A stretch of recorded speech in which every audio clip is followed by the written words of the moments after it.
In my early 20s, I came across the concept of the feminist killjoy. And for me, it just felt like such like an apt description for how I move through the world and how I wanted to move through the world, and kind of theorized it and really kind of gave me a phrase for how I'd always felt. She had me by willful. Willfulness is it. And yeah, cool.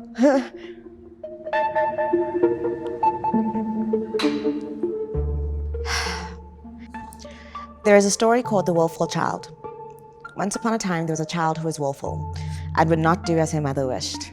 For this reason, God had no pleasure in her and let her become ill, and no doctor could do her any good, and in a short time she lay on her deathbed. When she had been lowered into her grave and the earth was spread over her, all at once her arm came out again and stretched upwards.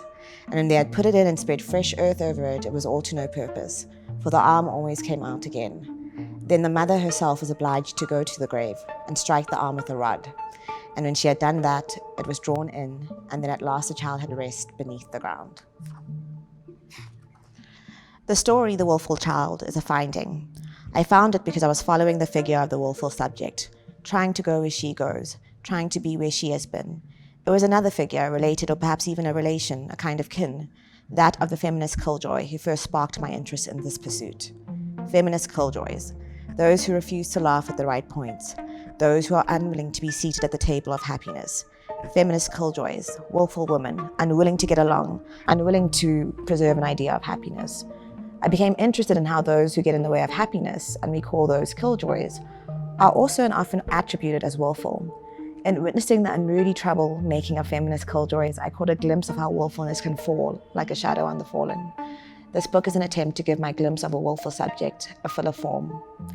To be identified as willful is to become a problem. If to be willful is to become a problem, then willfulness can be understood as a problem of will. And it is the will that points us back in the direction of happiness, which has been consistently understood as the object of the will. The 17th century French philosopher Blaise Pascal argued, all men seek happiness. This is without exception. Whatever different means they employ, they all tend to this end. The cause of some going to war and of others avoiding it, it is the same desire in both, attended with different views. The will never takes the least step but to this object. This is the motive of every action of every man, even of those who hang themselves. Even suicide is an expression of the will to happiness. The implication of this rather extraordinary description is that happiness should be thought of not as content but form. If in tending towards something we tend towards happiness, then happiness provides a container for tendency.